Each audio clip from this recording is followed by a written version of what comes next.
ಓಂ ಜನ್ಮಾದ್ಯಸ್ಯ ಯತೋನ್ಮಯಾದಿತರತಶ್ಚಾರ್ಥೇಷ್ವಭಿಘ್ನೇಶ್ವರಾಟ್ ತೇನೇ ಬ್ರಹ್ಮಹೃದಾಯ ಆದಿಕವಯೇ ಮುಹ್ಯಂತಿ M ಸೂರಯಃ ತೇಜೋ ವಾರಿಮೃದಂ ಯಥಾ ವಿನಿಮಯೋ ಯತ್ರ ತ್ರಿಸರ್ಗೋ ಮೃಷಾ ಧಾಮ್ನಾ ಸ್ವೇನ ಸದಾ ನಿರಸ್ತಕುಹಕಂ ಸತ್ಯಂ ಪರಂ ಧೀಮಹಿ ಸೃಷ್ಟಿಸ್ಥಿತ್ಯಪ್ಯಹೇಯ ನಿಯತಿದೃಶಿತಮೋ ಬಂಧಮೋಕ್ಷಾಶ್ಚ ಯಸ್ಮಾತ್ ಅಸ್ಯ ಶ್ರೀ ಬ್ರಹ್ಮರುದ್ರ ಪ್ರಭೃತಿ ಸುರನರದ್ವೀಷಶತ್ರುತ್ಮಕಸ್ಯ ವಿಷ್ಣೋರ್ವ್ಯಸ್ತಾಃ ಸಮಸ್ತಾಃ ಸಕಲಗುಣನಿಧಿಃ ಸರ್ವದೋಷವ್ಯಪೇತಃ ಪೂರ್ಣಾನಂದಾಪ್ಯಯೋ ಯೋ ಗುರುರಪಿ ಪರಮಶ್ಚಿಂತಯೇತಂ ಮಹಾಂತಂ ಧರ್ಮ ಪ್ರೋಚ್ಛಿತಕೈತವೋತ್ರ ಪರಮಃ ನಿರ್ಮತ್ಸರಾಣಾಂ ಸತಾಂ ವೇದ್ಯಂ ವಾಸ್ತವಮತ್ರ ವಸ್ತು ಶಿವದಂ ತಾಪತ್ರಯೋನ್ಮೂಲನಂ ಶ್ರೀಮದ್ಭಾಗವತೆ ಮಹಾಮುನಿಕೃತೆ ಕಿಂ ವಾ ಪರೈರೀಶ್ವರಃ ಸದ್ಯೋ ಹೃತ್ಯವರುತ್ಯತೇತ್ರ ಕೃತಿಭಿಃ ಶುಶ್ರೂಷಭಿಸ್ತಕ್ಷಣಾತ್ ನಿಗಮಕಲ್ಪತರುರ್ಗಲಿತಂ ಫಲಂ ಶುಕಮುಖಾದಮೃತದ್ರವಸಂಯುತಂ ಪಿಬತ ಭಾಗವತಂ ರಸಂ ಆಲಯಂ ಮುಹುರಹೋ ರಸಿಕಾಃ ವವಿಭಾವುಕಾಃ ಅಭ್ರಮಂ ಭಂಗರಹಿತಂ ಅಜಡಂ ವಿಮಲಂ ಸದಾ ಆನಂದತೀರ್ಥಮತುಲಂ ಭಜೆ ತಾಪತ್ರಯಾಪಹಂ ಭವತಿ ಯದನುಭಾವಾದೇಡಮೂಕೋಪಿ ವಾಗ್ಮಿ ಜಡಮತಿರಪಿ ಜಂತುರ್ಚಾಯತೆ ಪ್ರಾಜ್ಞಮೌಲಿಃ ಸಕಲವಚನಚೇತೋ ದೇವತಾ ಭಾರತೀ ಸಾ ಮಮ ವಚಸಿ ನಿಧತ್ತಾಂ ಸನ್ನಿಧಿಂ ಮಾನಸೇ ಚ ಅಸ್ಮದ್ಗುರುಸಮಾರಂಭಾಂ ಟೀಕಾಕೃತ್ಪಾದಮಧ್ಯಗಾಂ ಶ್ರೀಮದಾಚಾರ್ಯಪರ್ಯಂತಾಂ ವಂದೇ ಗುರುಪರಂಪರಾಂ ವಿದ್ಯಾಯಾಂ ವಿಬುಧಾಚಾರ್ಯಂ ವೇದಜ್ಞಾನಾಬ್ಧಿಚಂದಿರಂ ದುರ್ಮತಧ್ವಾಂತಮಾರ್ತಾಂಡಂ ಸತ್ಯಧ್ಯಾನಮುನಿಂ ಭಜೆ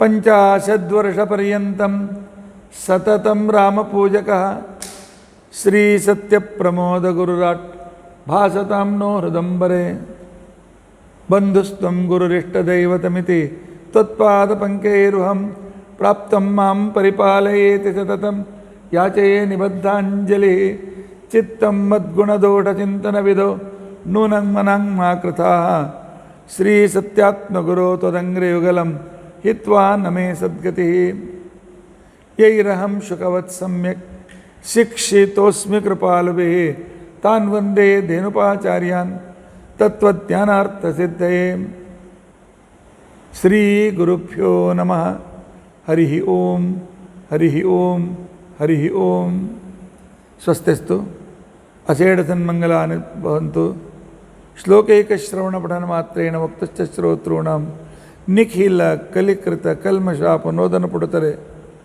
ಧರ್ಮಾದ್ಯಖಿಲ ಪುರುಷಾರ್ಥಸಾಧನೀಭೂತೆ ಅದ್ಯ ಶ್ರೀಮದ್ಭಾಗವತೆ ಷಷ್ಠಸ್ಕಂಧಾಂತರಕಥಾ ಪ್ರಾರಂಭೆ ಸತಿ ಕಿಂಚಿತ್ ಪೂರ್ವಕಥಾನುವಾದಃ ಹರಿ ಓಂ ಹರಿ ಓಂ ಹರಿ ಓಂ. ಇಂದ್ರಾದಿ ದೇವತೆಗಳು ಬೃಹಸ್ಪತ್ಯಾಚಾರ್ಯರಿಂದ ಅವರ ಅನುಗ್ರಹವನ್ನು ತಪ್ಪಿಸಿಕೊಂಡು ಯುದ್ಧದಲ್ಲಿ ಪರಾಜಿತರಾದ ಮೇಲೆ ಬ್ರಹ್ಮದೇವರ ಮಾತಿನ ಪ್ರಕಾರ ವಿಶ್ವರೂಪಾಚಾರ್ಯರನ್ನು ತಮ್ಮ ಗುರುಗಳನ್ನಾಗಿ ಮಾಡಿಕೊಂಡಿದ್ದಾರೆ. ವಿಶ್ವರೂಪಾಚಾರ್ಯರು ನಾರಾಯಣ ವರ್ಮದ ವಿಚಾರವನ್ನು ಕೇಳಿದ್ದಾರೆ. ಅದನ್ನು ನಿನ್ನೆಯೂ ಸಹ ವಿಸ್ತಾರವಾಗಿ ನೀವು ತಿಳಿದುಕೊಂಡಿದ್ದೀರಿ. ಇವತ್ತಿನ ವಿಷಯ ಸ್ವಲ್ಪ ಪ್ರತ್ಯೇಕವಾಗಿದೆ. ಮುಖ್ಯವಾಗಿ ನಿಮ್ಮ ಮನೆಯಲ್ಲಿ ವಯಸ್ಸಿಗೆ ಬಂದಿರತಕ್ಕಂಥ ಹೆಣ್ಮಕ್ಕಳಿದ್ರೆ, ನಿಮ್ಮ ಸೊಸೆಯಂದರು ಇವತ್ತು ತಪ್ಪದೇ ಭಾಗವತಕ್ಕೆ ಅವರನ್ನು ಕರೆದು ಕೂಡಿಸಿಕೊಂಡು ಕೇಳಿಸಿ. ಮಹತ್ವಪೂರ್ಣವಾದ ವಿಷಯವನ್ನು ನಮ್ಮ ಶಾಸ್ತ್ರ ಹೇಳ್ತದೆ. ಅದನ್ನು ಹೇಳ್ತೇನೆ. ವಿಶ್ವರೂಪಾಚಾರ್ಯರು ನಾರಾಯಣ ವರ್ಮ. ಕೆಲವರು ಫೋನ್ ಮತ್ತು ವಾಟ್ಸಪ್ನಲ್ಲಿ ಕೇಳಿದ್ದಾರೆ, ನಾರಾಯಣ ವರ್ಮವನ್ನು ಯಾರು ಹೇಳಬೇಕು ಅಂತ ತಿಳ್ಕೊಂಡಂತೇಳಿ. ನಾರಾಯಣ ವರ್ಮವನ್ನು ಉಪನೀತರಾಗಿ ಸಂಧ್ಯಾವಂದನಗಳನ್ನು ಮಾಡ್ತಕ್ಕಂಥ ಪ್ರತಿಯೊಬ್ಬರು ಹೇಳಬೇಕು, ಹೇಳ್ಬೋದು. ಹೆಣ್ಣು ಮಕ್ಕಳಲ್ಲಿ ಪವಿತ್ರರಾಗಿರ್ತಕ್ಕಂಥ ಸುಮಂಗಲಿಯರಾಗಿರ್ತಕ್ಕಂಥ ಹೆಣ್ಮಕ್ಕಳು, ಆನಂತರ ಕುಮಾರಿಕೆಯರು ಕೂಡ ಇದನ್ನು ಹೇಳಬೇಕು.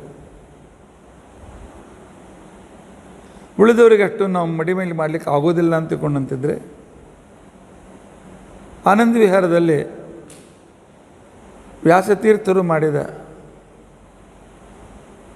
ನಾರಾಯಣ ವರ್ಮವನ್ನು ನಮ್ಮ ಹುಬ್ಬಳ್ಳಿಯಿಂದ ಒಬ್ಬರು ಕಳಿಸಿಕೊಟ್ಟಿದ್ದಾರೆ. ಹೆಸರು ನನ್ನ ಬಹುಶಃ ಶ್ರೀಕಾಂತ್ ಅಂತ ಅವ್ರ ಹೆಸರಿದೆ, ಕಳಿಸಿಕೊಟ್ಟಿದ್ದಾರೆ. ನಾನೇ ಹಾಕಬೇಕು ಅಂತಿದ್ದೆ, ಅವರೇ ಕಳಿಸಿದ್ದಾರೆ. ಭಾಳ ಚೆನ್ನಾಗಿದೆ, ಮಂತ್ರಸಿದ್ಧವಾದಂಥದ್ದು. ಆ ಕನ್ನಡದ ನಾರಾಯಣ ವರ್ಮವನ್ನು ನೀವು ತಪ್ಪದೆ ಅವಶ್ಯವಾಗಿ ಹೇಳಿ.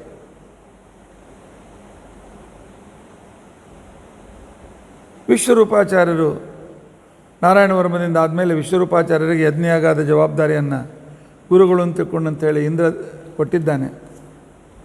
ಆದರೆ ವಿಶ್ವರೂಪಾಚಾರ್ಯರಲ್ಲಿ ಒಂದು ಅನಾನುಕೂಲತೆ ಏನಿತ್ತು ಅಂತ ತಿಳ್ಕೊಂಡಂತಂದರೆ, ಸತ್ವಗುಣ, ರಜೋಗುಣ, ತಮೋಗುಣಗಳು ಆಗಾಗ ಅವರಲ್ಲಿ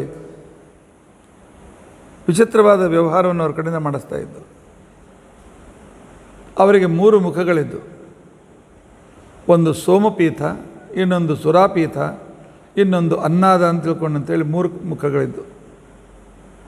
ಸೋಮಪೀಠ ಮುಖ ಸಾತ್ವಿಕ, ಅಲ್ಲಿ ಅವರ ಮನಸ್ಸು ಸಂದರ್ಭಗಳು ಏಕಾಗ್ರತವಾದಾಗ ಆ ಕಾಲದಲ್ಲಿ ಅವರಲ್ಲಿ ಅಲ್ಲಿ ಸಾತ್ವಿಕ ರೀತಿಯ ವ್ಯವಹಾರಗಳನ್ನು ಅವರು ಆ ಕಾಲಕ್ಕೆ ಮಾಡ್ತಾಯಿದ್ದರು. ಸುರಾಪೀಠ ಅಂತ ತಿಳ್ಕೊಂಡಂಥೇಳಿ ಅನ್ನುವ ತಮೋಗುಣ ಅವರಲ್ಲಿ ಹೆಚ್ಚಾದಾಗ ತಾಮಸಿ ಕೆಲಸವನ್ನು, ಅಸುರರಿಗೆ ಸಹಾಯ ಮಾಡುವ ಕೆಲಸವನ್ನು ಮಾಡ್ತಾಯಿದ್ರು. ಅನ್ನಾದ ಅಂತನ್ನೋ ರಾಜಸ ಪ್ರಧಾನವಾದಂಥ ಮುಖದ ಪ್ರಭಾವದಲ್ಲಿ ಅವರಿದ್ದಾಗ ಸರ್ವಸಾಮಾನ್ಯವಾಗಿರ್ತಕ್ಕಂಥ ಅನೇಕ ಕಾರ್ಯಗಳನ್ನು, ಯಜ್ಞಯಾಗಾದಿಗಳನ್ನು ಮಾಡ್ತಾಯಿದ್ರು. ದೇವತೆಗಳು ಎದುರಿರುವಾಗ ಇಂದ್ರಾಯ ಸ್ವಹ, ವಾಯವೇ ಸ್ವ, ಅಗ್ನೇ ಸ್ವ, ವರುಣಾಯ ಸ್ವ, ದೇವತೆಗಳಿಗೆ ಆಹುತಿಯನ್ನು ಕೊಟ್ಟರೆ, ಸ್ವಲ್ಪ ದೇವತೆಗಳು ಅಲ್ಲಿ ಬೇರೆ ಕಡೆ ಲಕ್ಷ್ಯ ಕೊಟ್ಟಾಗ ಅವರು ತಮ್ಮ ಸೋದರ ಮಾವನ ಸಂಬಂಧಿಕರು, ಅಂದರೆ ತಾಯಿಯ ತಮ್ಮಂದಿರು, ತಾಯಿಯ ಕಡೆಗೆ ತಾಯಿಯ ಮೇಲಿನ ಮೋಹ, ಆ ರೀತಿಯಾಗಿ ತಾಯಿಯ ತವ್ರ ಮೇಲೆ ಮಾಮ, ಆ ರೀತಿಯಾಗಿರ್ತಕ್ಕಂಥ ಮಾಮ ಹೆಣ್ಣು ಕಂಪನಿಯವ್ರ ಮೇಲೆ ಇರತಕ್ಕಂಥ ಮೋಹದಿಂದ ಅವರು ಯಜ್ಞದ ಭಾಗವನ್ನು ಅವರಿಗೂ ಕೊಡ್ತಾಯಿದ್ರು. ಇಂದ್ರಾಯಸ್ವ ಅಂತನ್ನುವಾಗ ದೇವತೆಗಳು ಎಷ್ಟು ಹೆಸರಿವೆ ಅಷ್ಟು ಹೆಸರು ಅಸುರರು ಇಟ್ಟುಕೊಂಡಿದ್ದಾರೆ. ಇಂದ್ರ, ವರುಣ, ಅಗ್ನಿ ಅಂತ ಅನೇಕ ದೇವತೆಗಳಿದ್ದಾರೆ, ಅನೇಕ ಅಸುರರಿದ್ದಾರೆ. ಯಾಕೆಂದರೆ ಯಜ್ಞದಲ್ಲಿ ತಪ್ಪಾದಾಗ ಆಹುತಿಗಳು ತಮಗೆ ಸಿಗಲಿ ಅಂತ ತಿಳ್ಕೊಂಡು ಅದೇ ಹೆಸರು ಇಟ್ಟುಕೊಂಡಿದ್ದಾರೆ. ಆದರೆ ಭಾರತೀಯರನ್ನು ಮುಖ್ಯ ಪ್ರಾಣ ಅಂತ ಹೆಸರಿಟ್ಕೊಳ್ಳಿಕ್ಕೆ ಹೋಗಿಲ್ಲ ಅವರು, ವಾಯುದೇವರಿಂದ ಭಾಳ ಅಂತಾರೆ ಅವರು. ಅದಕ್ಕೋಸ್ಕರ ನಾವು ಏನು ಮಾಡಿದ್ರು, ಭಾರತೀಯರನ್ನು ಮುಖ್ಯ ಪ್ರಾಣ ಅಂತರ್ಗತ ಅಂತಂದರೆ ಅಸುರರು ಅದನ್ನು ತೆಗೆದುಕೊಳ್ಳೋದಿಲ್ಲ, ಓಡೋಗ್ಬಿಡ್ತಾರೆ. ಇಂಥ ಸಂದರ್ಭದಲ್ಲಿ ಅವರು ಅಸುರರಿಗೂ ಕೂಡ ಆಹುತಿಯನ್ನು ಕೊಡ್ತಾಯಿದ್ರು.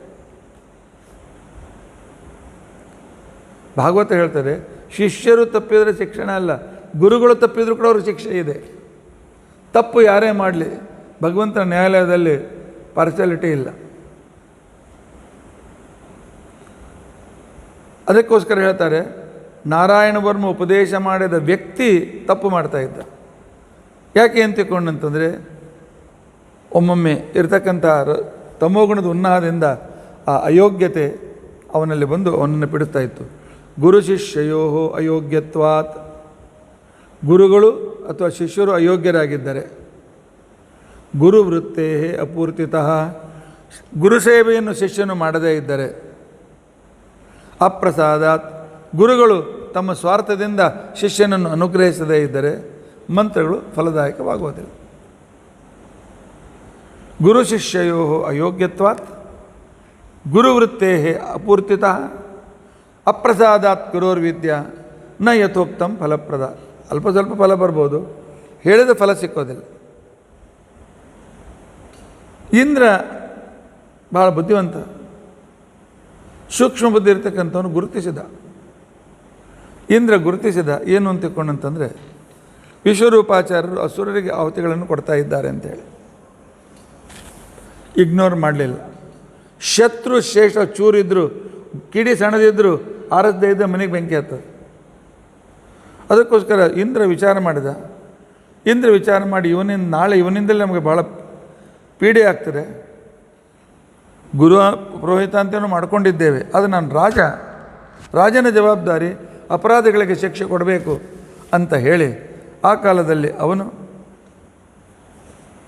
ಈ ತಮೋಗುಣದ ಉನ್ನಾಹವಾಗಿರ್ತಕ್ಕಂಥ ಸಂದರ್ಭದಲ್ಲಿ 3 ತಲೆಗಳನ್ನು ಕತ್ತರಿಸಿಬಿಟ್ಟಿದ್ದ. ಸಾತ್ವಿಕ ಗುಣದಿಂದ ಕೂಡಿದ ಸೋಮಪೀತ ಅಂತನ್ನೋ ತಲೆ, ಕಪಿಂಜಲ ಪಕ್ಷಿ, ಒಳ ಪವಿತ್ರವಾದ ಪಕ್ಷಿ, ಹಾಗೆ ಹಾರಿ ಹೋಯಿತು. ರಾಜಸ ಗುಣದಿಂದ ಕೂಡಿದ ಅನ್ನಾದ ಅಂತ ಕೊಂಡಿರ್ತಕ್ಕಂಥ ಅವ್ರ ಮುಖ ತಿತ್ತಿರಿ ಪಕ್ಷಿಯಾಗಿದೆ. ತಿತ್ತಿರಿ ಪಕ್ಷಿಗಳು ಕೂಡ ಮೀಡಿಯಮ್ ರೀತಿಯಾಗಿರ್ತಕ್ಕಂಥ ಅನುಕೂಲಕರವಾಗಿರ್ತಕ್ಕಂಥ, ಯಾಕಂದರೆ ತಿತ್ತಿರಿ ರೂಪದಿಂದಲೇ ಯಜುರ್ವೇದಗಳನ್ನು ವೈಶಂಪಾಯನ ಸ್ವೀಕಾರ ಮಾಡಿ ತೈತರಿಯ ಶಾಖಾ ಅಂತಕೊಂಡಂತೇಳಿ ಯಜುರ್ವೇದದಲ್ಲಿ ಹೊರಡಿತು. ತಾಮಸವಾಗಿರ್ತಕ್ಕಂಥ ಸುರಾಪೋತ ಅಂತಕೊಂಡಂತನ್ನೋ ತಲೆ, ಕಲವಿಂಕ ಅಂತಕೊಂಡಂತೇಳಿ ಮಾಂಸಾಹಾರಿ ಪಕ್ಷಿಯ ರೂಪವನ್ನು ಅದು ಸ್ವೀಕಾರ ಮಾಡಿದೆ. ಬ್ರಾಹ್ಮಣ ಗುರು ಬ್ರಹ್ಮಹತ್ಯೆ ಇಂದ್ರನಿಗೆ ಬರಲಿಲ್ಲೇನು. ಅದರಿಂದ ಮುಂದೆ ಏನು ಪರಿಣಾಮವಾಯಿತು ಅಂತಂದಾಗ ಭಾಗವತ ನಮಗೆ ತಿಳಿಸ್ಕೊಡ್ತದೆ. ಅಪರೋಕ್ಷ ಜ್ಞಾನಿಗಳಿಗೆ ಅಪರೋಕ್ಷ ಜ್ಞಾನಾನಂತರ ಮಾಡಿರ್ತಕ್ಕಂಥ ಪಾಪಗಳ ಲೇಪ ಆಗೋದಿಲ್ಲ. ಆದ್ದರಿಂದಾಗಿ ಇಂದ್ರ ಉತ್ತಮವಾಗಿರ್ತಕ್ಕಂಥ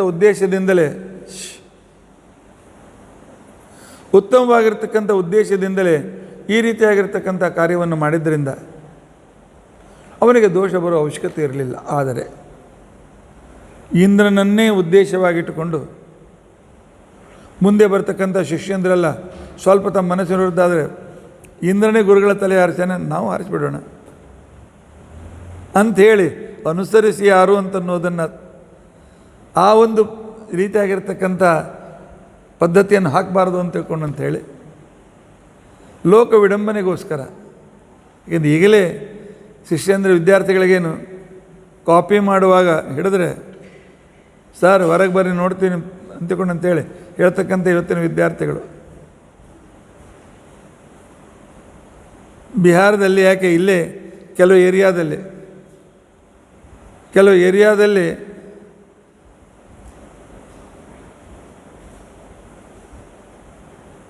ಆವಾಗ ಅಲ್ಲಿ ಸೂಪರ್ವಿಷನ್ ಬಂದರೆ ನಮ್ಮ ಕೆಲವು ಕಲೀಗ್ಸ್ ಹೋಗ್ಲಿಕ್ಕೆ ಒಪ್ತಿರಲಿಲ್ಲ. ಅವ್ರು ಹೇಳಿದರು ಕೆಲವು ಏರಿಯಾದಲ್ಲಿ ಹುಡುಗರು ಚಾಕು ಇಟ್ಕೊಂಡು ಪರೀಕ್ಷೆಗೆ ಬಂದಿರ್ತಾರಂತೆ, ಕಾಪಿ ತಗೊಂಡು ಬಂದಿರ್ತಾರೆ, ಅವ್ರನ್ನ ಕಾಪಿ ಹಿಡೀಲಿಕ್ಕೆ ಕಷ್ಟ ಆಗ್ತದೆ ಅಂತ ತಿಳ್ಕೊಂಡಂತೇಳಿ. ಇಂಥ ಶಿಷ್ಯಂದ್ರೆ ಇರುವಾಗ ಇನ್ನು ಇಂದ್ರನೂ ಕೂಡ ಹಾಗೆ ಮಾಡ್ದ ಅಂತ ತಿಳ್ಕೊಂಡಂತನ್ನೋ ಒಂದು ತಪ್ಪು ಸಂಸ್ಕೃತಿ ಬರಬಾರ್ದು ಅಂತ ತಿಳ್ಕೊಂಡಂತೇಳಿ ಆ ಕಾಲದಲ್ಲಿ ತಮಗೆ ಬ್ರಹ್ಮಹತ್ಯೆ ದೋಷ ಬಂದಿದೆ ಅಂತ ತಿಳ್ಕೊಂಡಂಥೇಳಿ ಇಂದ್ರ ಅದನ್ನು ಸ್ವೀಕಾರ ಮಾಡಿ 1 ವರ್ಷದವರೆಗೆ ತನ್ನ ಬೊಗಸೆಯಲ್ಲೇ ಇಟ್ಕೊಂಡಿದ್ದ. ತನಗಂತೂ ಅದನ್ನು ಸ್ವೀಕಾರ ಮಾಡುವಂತಿಲ್ಲ. ದೇವತಾ ಇಂದ್ರ ಸ್ಥಾನದಲ್ಲಿದ್ದಾನೆ, ಅಪರೋಕ್ಷ ಜ್ಞಾನಿ, ಆದ್ದರಿಂದ ಅದರ ವಿಕೃತಿ ಇಲ್ಲ. ಆದರೆ ಇದನ್ನು ಯಾರಿಗೆ ಕೊಡಬೇಕು? 1 ವರ್ಷ ಆದಮೇಲೆ 4 ಜನರನ್ನು ಕೇಳಿದ. ಭೂಮಿಗೆ ಕೇಳಿದ, ಆನಂತರ ನದಿಗೆ ಕೇಳಿದ. ಆ ಸಂದರ್ಭದಲ್ಲಿ ಭೂಮಿ, ಅಂಬು, ದ್ರುಮ, ಮರಗಳಿಗೆ ಕೇಳಿದ, ಹೆಣ್ಮಕ್ಕಳಿಗೆ ಕೇಳಿದ. ಅವ್ರು ಹೇಳಿದ್ರು, ಇಂದ್ರ ನೀವು ಕೊಡ್ತೀನಿ ಅಂತ ನಾವು ತೆಗೆದುಕೊಳ್ತೇವೆ, ವರ ಏನು ಕೊಡ್ತೀನಿ ನಮಗೆ ಅಂತ. ಈ ಹತ್ಯೆಯನ್ನು ಸ್ವಲ್ಪ ಹೊತ್ತು ನಾವು ಅನುಭವಿಸ್ತೇವೆ, ಆದರೆ ನಮಗೇನಾದರೂ ವರ ಬೇಕಲ್ಲ. ಹೆಚ್ಚಿನ ಲಾಭ ಇದ್ದರೆ ಸ್ವಲ್ಪ ಹಾನಿಯನ್ನು ಅನುಭವಿಸ್ಲಿಕ್ಕೆ ಪರವಾಗಿಲ್ಲ. ಆಗ ಇಂದ್ರ ಏನು ಹೇಳ್ದ, ಭೂಮಿ ನಿನಗೆ ಖಾತಪೂರ ಅಂತ ತಿಳ್ಕೊಂಡಂಥೇಳಿ ಅನ್ನುವ ವರವನ್ನು ಕೊಡ್ತೇನೆ. ಖಾತಪೂರ ಅಂತ ವರ ಅಂತ ತಿಳ್ಕೊಂಡಂತಂದರೆ ಇಂದ್ರನ್ ಭೂಮಿಯಲ್ಲಿದ್ದ ರಜೋಗುಣದ ದೋಷ, ಬ್ರಹ್ಮಹತ್ಯೆ ದೋಷ ಈ ಇದು ಮರಳು ಭೂಮಿ ಮತ್ತು ಉಪ್ಪು ಭೂಮಿ ಏನಿರ್ತದೆ, ಸ್ವಲ್ಪ ಉಪ್ಪು ನೀರಿನಿಂದ ಮಿಶ್ರಿತವಾಗಿರ್ತಕ್ಕಂಥ ಭೂಮಿಯಲ್ಲಿ ಯಾವ ಬೆಳೆ ಹಾಕಿದರೂ ಬೆಳೆಯೋದಿಲ್ಲ. ಅಷ್ಟೇ ಅಲ್ಲ, ಬಾವಿ ತೆಗೆದರೂ ಸೌಳು ನೀರು. ಅದಕ್ಕೋಸ್ಕರ ಅಲ್ಲಿ ಆ ನೀರನ್ನು ಅದನ್ನು ಉಪಯೋಗಿಸಬಾರ್ದು ಪೂಜೆಗೆ ಅಂತ ಹೇಳಿದ್ದಾರೆ. ಅಂಥ ಸೌಳು ಪ್ರದೇಶದಲ್ಲಿಯೂ ಕೂಡ ಪೂಜೆ ಪುನಸ್ಕಾರ ಯಜ್ಞ ಆಗಾದಗಳನ್ನು ಮಾಡಬಾರ್ದು ಅಂತಕೊಂಡು ಶಾಸ್ತ್ರದಲ್ಲಿ ಹೇಳ್ತಾರೆ. ಯಾಕೆ ಆ ಭಾಗ ಬ್ರಹ್ಮಹತ್ಯೆ ದೋಷದಿಂದ ಯುಕ್ತವಾಗಿರ್ತಕ್ಕಂಥದ್ದು. ಆದರೆ ವರ ಏನು ಕೊಟ್ಟಿದ್ದ? ಖಾತಪುರ. ಎಷ್ಟೇ ತೆಗೆದರೂ ಸ್ವಲ್ಪ ದಿವಸ ಆದಮೇಲೆ ತೆಗೆದು ಮುಚ್ಕೊಂಡು ಬಿಡ್ತಾರೆ. ಪೃಥ್ವಿ ತಾನಾಗೆ ತಾನು ಮುಚ್ಕೊಂಡು ಬಿಡ್ತಾರೆ. ಈ ರೀತಿಯಾಗಿರ್ತಕ್ಕಂಥ ತಗ್ಗು ಮುಚ್ಚಿಕೊಳ್ತಕ್ಕಂಥ ಸ್ವಾಭಾವಿಕ ಗುಣವನ್ನು ಕೊಟ್ಟು ಕಳಿಸಿಕೊಟ್ಟ, ವರವನ್ನು ಕೊಟ್ಟ. ಮರಗಳಲ್ಲಿರ್ತಕ್ಕಂಥ ಬ್ರಹ್ಮಹತ್ಯಾ ದೋಷ ಅಂದರೆ ಮರಗಳು ಕೂಡ ರಜಸ್ವಲಯರಾಗ್ತಾರೆ. ಅದು ಭೂಮಿ ರಜಸ್ವಲಯ ಆದರೆ, ರಜ ಅಂದರೆ ಪಾಪದ ಅಭಿವ್ಯಕ್ತಿನೇ ರಜಸ್ವಲ ಆದಾಗ ಆ ಕಾಲದಲ್ಲಿ ಅದು ಅಭಿವ್ಯಕ್ತವಾಗ್ತದೆ ಅಂಟಿನ ರೂಪದಿಂದ.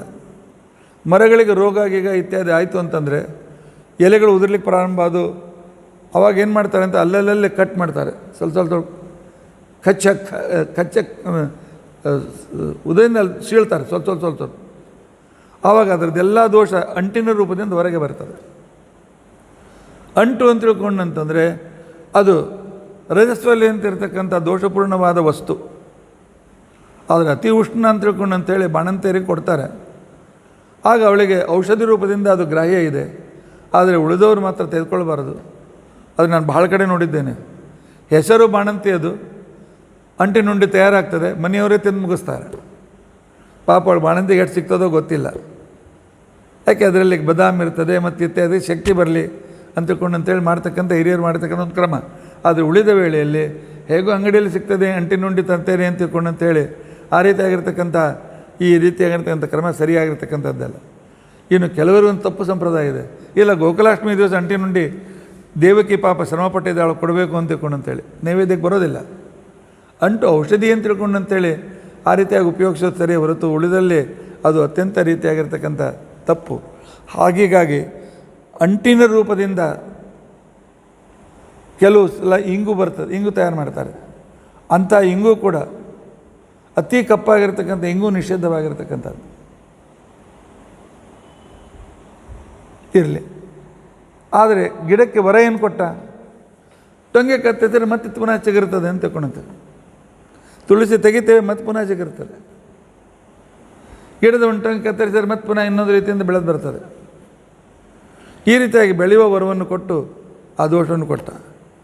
ನೀರಿನಲ್ಲಿ ನದಿಗೆ ಮಹಾಪೂರ ಬಂದಾಗ 3 ದಿನ ಅದರಲ್ಲಿ ಎಲ್ಲ ರೀತಿಯಾದ ಹೊಲಸು ಎಲ್ಲ ರೀತಿಯಾಗಿರ್ತಕ್ಕಂಥ ಎಲ್ಲ ಹರ್ಕೊಂಡು ಬಂದಿರ್ತದೆ. ಆ 3 ದಿನ ನದಿಯ ನೀರು ಸ್ನಾನ ಪೂಜೆ ಇತ್ಯಾದಿಗಳಿಗೆ ಉಪಯೋಗಿಸಬಾರ್ದು ಅಂತ ತಿಳ್ಕೊಂಡಿದ್ದಾರೆ. ಬುರುಗಿನ ರೂಪದಿಂದ, ಗುಳ್ಳೆ ರೂಪದಿಂದ, ಬುರುಗಿನ ರೂಪದಿಂದ ನೀರಿನಲ್ಲಿ ರಜೋದೋಷ ಅಭಿವ್ಯಕ್ತವಾಗ್ತದೆ. ಅದಕ್ಕೋಸ್ಕರ ಗುಳ್ಳಿಯಾಗಿದ್ದ ನೀರು, ಆನಂತರ ಬುರುಗಿನಿಂದ ಇದ್ದ ನೀರು ಸ್ನಾನ ಪೂಜೆ ಇದಕ್ಕೆ ಉಪಯೋಗಿಸಬೇಡಬಾರ್ದು ಅಂತ ಶಾಸ್ತ್ರ ಹೇಳ್ತದೆ.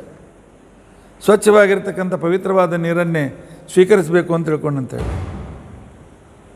ಇನ್ನು ಹೆಣ್ಣು ಮಕ್ಕಳಿಗೆ ಒಂದು ಭಾಗ ಕೊಟ್ಟಿದ್ನಲ್ಲ, ಅದೇ ಪ್ರತಿ ತಿಂಗಳು 12ನೇ ವಯಸ್ಸಿನ ನಂತರ ಸರ್ವಸಾಮಾನ್ಯವಾಗಿ ಅದು ರಜೋದೋಷ ರೂಪದಿಂದ ಅಭಿವ್ಯಕ್ತವಾಗ್ತದೆ. ಬ್ರಹ್ಮಹತ್ಯೆ ರಜೋದೋಷದಿಂದ ಹೊರಗೆ ಬೀಳ್ತದೆ. ಅಂದರೆ ಸ್ತ್ರೀಯರಿಗೆ ಅದರ ಅನಾನುಕೂಲ ಆಗಬಾರ್ದು ಅಂತ ತಿಳ್ಕೊಂಡಂತೇಳಿ ಅವರಿಗೇನು ವರ ಕೊಟ್ಟ ಏನು ಕೊಟ್ಟ ಅಂತ ತಿಳ್ಕೊಂಡಂತಂದರೆ ಸ್ತ್ರೀಯರಿಗೆ ಪುನಃ ಗರ್ಭಧಾರಣೆ ಮಾಡ್ತಕ್ಕಂಥ ವರವನ್ನು ಕೊಟ್ಟಿದ್ದ. 1-2 ಸಂತಾನ ಆದಮೇಲೆ ಕೂಡ ಒಂಥರದ ಏನಪ್ಪ ಇನ್ನು ಬೇಕಾಗಿಲ್ಲ ಅಂತ ತಿಳ್ಕೊಂಡಂತಾನಲ್ಲ, ಸ್ತ್ರೀಯರಿಗೆ ಎಷ್ಟು ಮಕ್ಕಳನ್ನು ಪಡೆಯಬೇಕಾಗಿದ್ದರೂ ಆ ರೀತಿಯಾಗಿರ್ತಕ್ಕಂಥ ಮಾನಸಿಕ ಸಿದ್ಧತೆ ರೀತಿಯಾಗಿರ್ತಕ್ಕಂತಹ ಒಂದು ವಿಶೇಷವಾಗಿರ್ತಕ್ಕಂಥದ್ದನ್ನು ಮಾನಸಿಕ ವಾಚನಿಕವಾಗಿರ್ತಕ್ಕಂಥ ಶಶ್ವತ್ ಕಾಮ ವರೇಣಾಹಂ ತುರೀಯಂ ಜಗೃಹು ಸ್ತ್ರೀಯ, ಯಾವಾಗಲೂ ಒಂದು ಥರದ ಉತ್ಸಾಹ. ಆ ನಂತರ ಒಂದು ರೀತಿಯಾಗಿರ್ತಕ್ಕಂಥ ಏನು ಈ ಕೆಲಸ ಮುದುಕರಾದರೂ ಪ್ರತಿಯೊಂದು ಅಷ್ಟ ತಮ್ಮ ಕಡೆಯಿಂದ ಆಗದೇ ಇದ್ದರೂ ಮನೆಯಲ್ಲಿ ಕೆಲಸ ಮಾಡ್ತಾ ಇರ್ತಾರೆ ಹೆಣ್ಮಕ್ಳು. ಆ ರೀತಿಯಾಗಿರ್ತಕ್ಕಂಥ ಉತ್ಸಾಹ, ಬಯಕೆ, ಸಂಸಾರ ಉಳಿಸಬೇಕು ಅಂತ ತಿಳ್ಕೊಂಡಂತಕ್ಕಂಥ ಒಂದು ಮೋಹ ಇತ್ಯಾದಿಗಿರ್ತಕ್ಕಂಥ ಸಂಸಾರಕ್ಕೆ ಅನುಕೂಲವಾದದ್ದಂತನ್ನು ಹೊರ ಕೊಟ್ಟು ಇಂದ್ರ ಈ ದೋಷ ಅವರನ್ನು ಅಭಿವ್ಯಕ್ತಪಡಿಸ್ತಾನೆ. ಈ ಅಭಿವ್ಯಕ್ತಪಡಿಸಿದಾಗ 3 ದಿವಸ ಅವರು ಮೇಲಿಗೆಯನ್ನು ಪರಿಪಾಲನೆ ಮಾಡಲೇಬೇಕು. ನಿಜವಾಗಿಯೂ ಎಲ್ಲಿಯವರೆಗೂ ಕೂಡ ರಜಸ್ರಾವ ಆಗ್ತಾ ಇರ್ತದೆ ಅಲ್ಲಿವರೆಗೂ ದೇವತಾ ಕಾರ್ಯಗಳಿಗೆ ನೈವೇದ್ಯದ ಅಡಿಗೆಗೆ ಅವರು ಅನರ್ಹರು. ಆದರೆ ಸರ್ವಸಾಮಾನ್ಯವಾಗಿರ್ತಕ್ಕಂಥದ್ದು 3 ದಿನ. ಈ 3 ದಿನದಲ್ಲಿ ನಮ್ಮ ಶಾಸ್ತ್ರ ಏನು ಹೇಳ್ತದೆ ಮೊದಲು ಕೇಳಿ, ಆನಂತರ ವಿಜ್ಞಾನ ಏನು ಹೇಳ್ತದೆ ಅಂತ ಅನ್ನೋದು ಹೇಳೋ ಪ್ರಯತ್ನ ನಾನು ಮಾಡ್ತೇನೆ. ಯಾಕೆ ಈಗಿನ ಕಾಲದಲ್ಲಿ ಪ್ರತಿಯೊಂದು ಆಚಾರ್ಯ ಸೈಂಟಿಫಿಕ್ ಆಗಿ ಇದಕ್ಕೆ ಉತ್ತರ ಏನು? ಮೊದಲನೇದ್ದು ಅವ್ರಿಗೆ ಉತ್ತರ ಹೇಳ್ತಕ್ಕಂಥದ್ದು ನಮ್ಮ ಋಷಿಗಳು ಮುನಿಗಳು. ಪುರಾಣ ಬರೆದ ವೇದವ್ಯಾಸರು ಸೈಂಟಿಸ್ಟ್ ಅಲ್ಲ ಅವರು ಹೇಳಿದ ಮಾತಲ್ಲಿ ವಿಶ್ವಾಸ ಇಡೋದು. ಅವರ ಮಾತಿನ ಮೇಲೆ ವಿಶ್ವಾಸ ನಾವು ಇಡಲೇಬೇಕು. ಆದರೂ ಈಗಿನ ಜನರಿಗೆ ಇನ್ನೂ ಹೊರಸಿನ ಹುಡುಗರಿಗೆ ಸ್ವಲ್ಪ ಸೈನ್ಸದು ಹುಚ್ಚು. ಆದರೆ ಸೈನ್ಸ್ ಪೂರ್ತಿ ಸಂಶೋಧನೆ ಆಗಿಲ್ಲ ನೆನಪಿನಿಟ್ಟುಕೊಳ್ಳಿ. ಒಬ್ಬ ಡಾಕ್ಟರ್ನ ಇನ್ನೊಬ್ಬ ಡಾಕ್ಟರಲ್ಲೂ ಕೂಡ ಮತಭೇದ ಭಿನ್ನತೆಗಳಿವೆ. ಕೆಲವು ಡಾಕ್ಟರ್ ಆ ರೀತಿಯಾಗಿರ್ತಕ್ಕಂಥ ಅದರಿಂದಾಗಿ ಅದು ಪೂರ್ಣ ಜ್ಞಾನ ಅಲ್ಲ. ಅವರು ತಮ್ಮ ಎಷ್ಟು ಓದಿದ್ದಾರೆ ಅಷ್ಟು ಜ್ಞಾನ ನಮ್ಗೆ ಉಪಕಾರ ಮಾಡ್ತಾ ಇದ್ದಾರೆ. ಆದರೆ ಸರ್ವಜ್ಞರಾದ ವೇದವ್ಯಾಸರು, ಮನು, ಯಾಜ್ಞವಲ್ಕ ಋಷಿಗಳು, ವಸಿಷ್ಠರು ಇತ್ಯಾದಿಗಳು ಅನೇಕವರು ಬರೆದಿರ್ತಕ್ಕಂಥ ಸ್ತುತಿಗಳು ಮತ್ತು ಆಯುರ್ವೇದದ ಮೂಲಭೂತವಾಗಿರ್ತಕ್ಕಂಥ ನಮ್ಮಲ್ಲಿ ಋಷಿಗಳಾಗಿ ಹೋಗಿದ್ದಾರೆ. ಅದು ಸುಶ್ರುತ, ಅಷ್ಟಾಂಗ ಹೃದಯ, ವಾಗ್ಭಟ, ಒಂದಕ್ಕಿಂತ ಒಂದು ಅದ್ಭುತವಾದ ಚರಕ ಸಂಹಿತ, ವಾಗ್ಭಟನ ಚರಕ ಸಂಹಿತ, ಅದ್ಭುತವಾಗಿರ್ತಕ್ಕಂಥ ಗ್ರಂಥಗಳು. ಅಷ್ಟು ಸೂಕ್ಷ್ಮವಾಗಿರ್ತಕ್ಕಂಥ ವೈದ್ಯಕ ಅಲೋಪತಿಯಲ್ಲಿ ಇಲ್ಲ. ಅಲೋಪತಿ ಒಂದು ರೀತಿಯಿಂದ ಸೀರಿಯಸ್, ಮನುಷ್ಯನಿಗೆ ಬಹಳ ಸೀರಿಯಸ್ ರೋಗ ಬಂದಾಗ ಇಮಿಡಿಯೇಟ್ಲಿ ಗುಣ ಅನುಕೂಲ ಆಗೋದಕ್ಕೋಸ್ಕರ ಅಲೋಪತಿ ಔಷಧಗಳು ಅತ್ಯುಪಯುಕ್ತವಾಗಿವೆ. ಯಾಕೆಂದರೆ ಆಯುರ್ವೇದ ಕ್ರಮವಾಗಿ ಪರಿಣಾಮ ಮಾಡ್ತಾರೆ. ಆದರೆ ಇಮಿಡಿಯೇಟ್ಲಿ ಪರಿಣಾಮಕ್ಕೋಸ್ಕರ ತಲೆಶೂಲಿ ಆಯುರ್ವೇದದಿಂದ 1 ದಿವಸದಲ್ಲಿ ಹೋಗ್ತಾರೆ. ಆದರೆ ಆಸ್ಪ್ರಿನ್ ತೆಗೆದುಕೊಂಡ್ರೆ, ಅನಾಸಿನ್ ತೊಗೊಂಡ್ರೆ 1 ತಾಸಿನಲ್ಲಿ ಹೋಗ್ತಾರೆ. ಆದರೆ 1 ತಾಸಿನಲ್ಲಿ ಹೋಗೋದಿಲ್ಲ.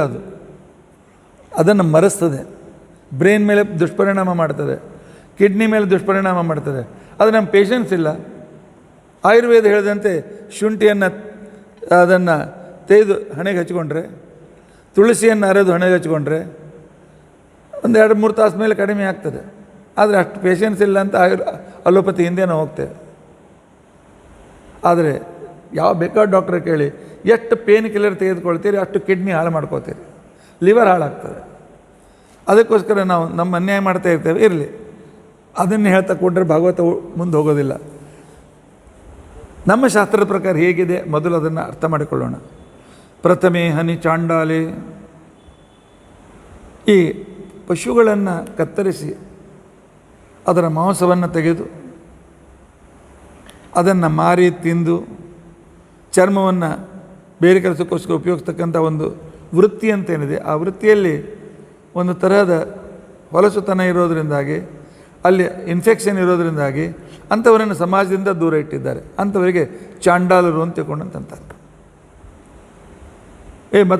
ಭೇದ ಅಲ್ಲಂತ ಕೊರೋನಾ ಇದ್ದವ್ರನ್ನ ದೂರ ಕೆಡ್ತೀರಿ. ಎಲ್ಲಿ ದೋಷ ಇದೆ ಅಲ್ಲಿ ದೂರ ಇಡಲೇಬೇಕು. ಅಲ್ಲಿ ಯಾವುದೇ ಡಿಸ್ಕ್ರಿಮಿನೇಷನ್ ಇಲ್ಲ. ಸುಮ್ಮನೆ ಹುಚ್ಚುತ್ತಾರೆ ಡಿಸ್ಕ್ರಿಮಿನೇಷನ್. ಎಲ್ಲರೂ ಸಮಾನರು ಅಂತ ತಿಳ್ಕೊಂಡಂತ ಅನ್ನೋದು ಕೇವಲ ಸ್ಟೇಜ್ನಲ್ಲಿ ಹೇಳಲಿಕ್ಕೆ ಶೋಭಿಸ್ತದೆ. ಒಬ್ಬರಿಗಿಂತ ಒಬ್ಬರು ಭಿನ್ನರಾಗಿರ್ತಕ್ಕಂಥವ್ರು. ಯಾರಿಂದ ನಮಗೆ ಹಾನಿ ಇದೆ ಅವ್ರನ್ನ ದೂರ ಇಡಬೇಕು.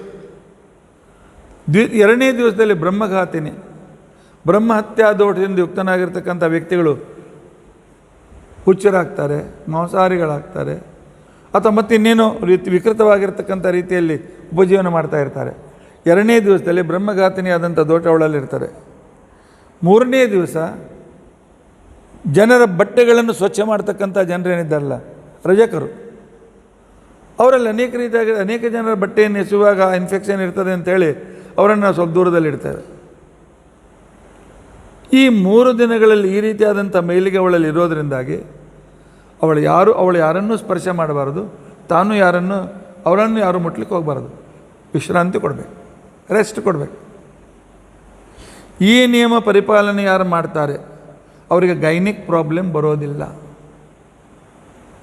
ಹಿಂದಿನ ಕಾಲದಲ್ಲಿ 10-12 ನಮ್ಮ ತಾಯಿಗೆ ನಾವು 9 ಜನ ಮಕ್ಕಳು, ನಿಜವಾಗ 11 ಜನ, 9 ಜನ ಮಕ್ಕಳು.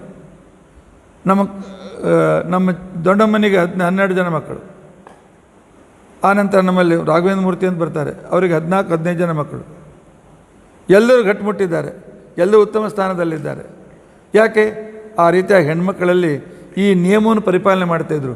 ಈಗ ಒಂದೇ ಹುಟ್ಟಿದ್ರು 2 ಹುಟ್ಟಿದ್ರು ಗೈನಿಕ್ ಪ್ರಾಬ್ಲಮ್ ಪ್ರಾರಂಭ. ಯಾಕೆ? ರಜಸ್ವಲಯ ಧರ್ಮವನ್ನು ಪರಿಪಾಲನೆ ಮಾಡೋದ್ರಲ್ಲಿ ರಿಸಲ್ಟ್ ನಮ್ಮ ಎದುರಿಗಿದೆ. ಆಯುರ್ವೇದ ಏನು ಹೇಳ್ತದೆ ಅಂತ ತಿಳ್ಕೊಂಡಂತಂದರೆ, ಈ 3 ದಿನಗಳಲ್ಲಿ ಇವರು ಚಾಪೆ ಮೇಲೆ ಮಲ್ಕೊಳ್ಬೇಕು, ಮಂಚದ ಮೇಲೆ ಗಾದಿ ಮೇಲೆ ಮಲ್ಕೊಳ್ಬಾರ್ದು. ಆ ರೀತಿಯಾಗಿ ಮಾಡಿದರೆ, ಆ ರೀತಿಯಾಗಿರ್ತಕ್ಕಂಥ ಏನು ಗರ್ಭಾಶಯದಲ್ಲಿ ವಿಕೃತಿಯಾಗಿ ಆಗಿರ್ತದೆ, ಅಂಡಾಶಯ ತಕ್ಕಂಥ ಅರಿತ ಅಲ್ಲಿಯಾಗಿ ಮುಂದೆ ಅದು ಇನ್ನೂ ಅನೇಕ ರೀತಿಯ ಅನಾನುಕೂಲತೆ ಆಗ್ತದೆ. ಆ ನಂತರ ಎಲೆ ಮೇಲೆ ಊಟ ಮಾಡಬೇಕು, ಇಲ್ಲ ಮಣ್ಣಿನ ಪಾತ್ರೆಯಲ್ಲಿ ಊಟ ಮಾಡಬೇಕು. ಈ ಮಣ್ಣಿನ ಪಾತ್ರೆ ಅಂತ ನಾನು ಭಿಕಾರಿಗಳನ್ನು ಕೇಳ್ತೀರಿ, ಅದೇನಲ್ಲ, ಮಣ್ಣಿನ ಗಡಿಗೆ ಇತ್ಯಾದಿ ಉಪಯೋಗಿಸೋಲ್ಲ ನಾವು. ಈಗೆಲ್ಲ ಹೊಸ ಫ್ಯಾಷನ್ ಬಂದಿದೆ, ಮಣ್ಣಿನಿಂದೇ ತರಿಸ್ತಾರೆ, ಸ್ವಲ್ಪ ಡಿಸೈನ್ ಮಾಡಿರ್ತಾರೆ. ಈಗ ಹೊಸ ರೀತಿಯಾಗಿರ್ತಕ್ಕಂಥ ಟ್ರೆಂಡ್ ಬರ್ತಾ ಇದೆ, ಇರಲಿ. ಆ ನಂತರ ಯಾವ ಹೊರಗಿನ ಗಂಡಸರನ್ನು ನೋಡಬಾರ್ದು. ಅನಿವಾರ್ಯ, ಏಕೆಂದರೆ ಸಣ್ಣ ಮನೆ ಇರ್ತದೆ, ಮನೆಯಲ್ಲಿರ್ತಕ್ಕಂಥ ಗಂಡ ಮಾವ ಪರವಾಗಿಲ್ಲ, ಆದರೆ ಹೊರಗಿನ ಜನ ಬಂದಾಗ ಒಳಗೆ ರೂಮಿನಲ್ಲಿ ಕೂತ್ಕೊಂಡಿರ್ಬೇಕು ಅವರು.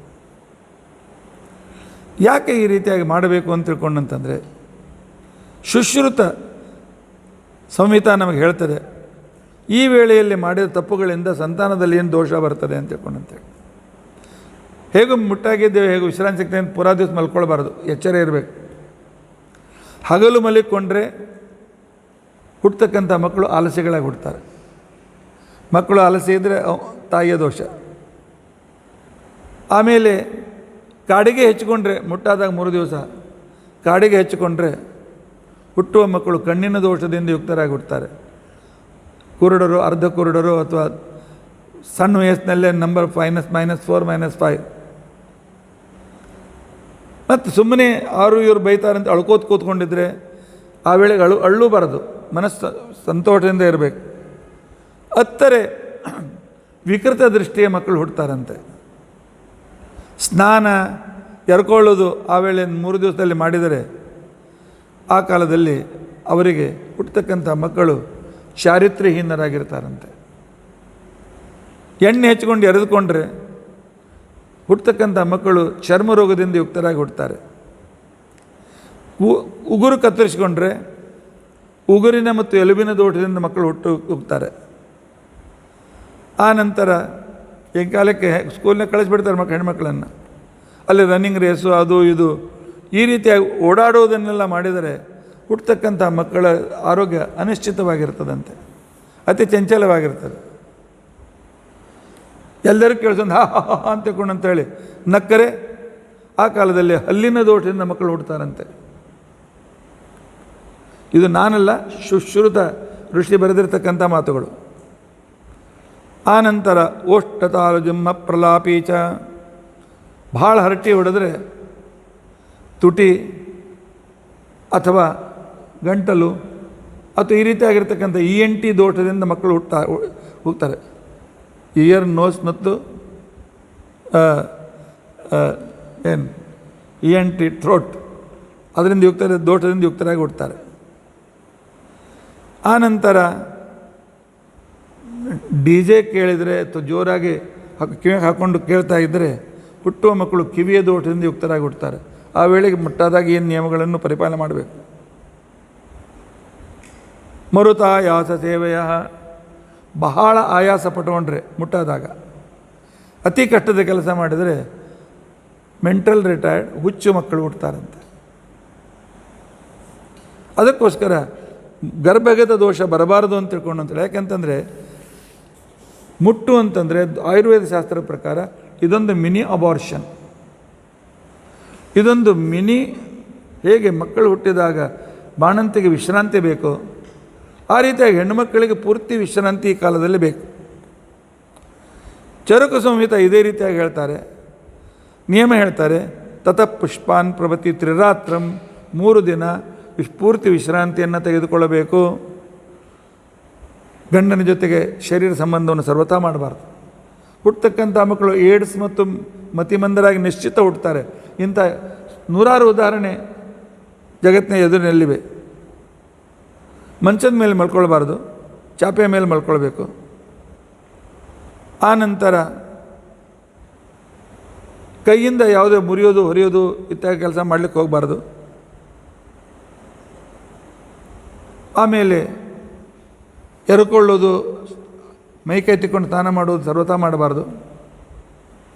ಇದೆಲ್ಲೂ ಶಾರೀರಿಕ ವಿಕೃತಿಗೆ ಕಾರಣವಾಗ್ತದೆ ಅಂತ ತಿಳ್ಕೊಂಡಂತೇಳಿ ಚರಕ ಸಂಹಿತ ವಾಗ್ಭಟರು ಹೇಳ್ತಾರೆ.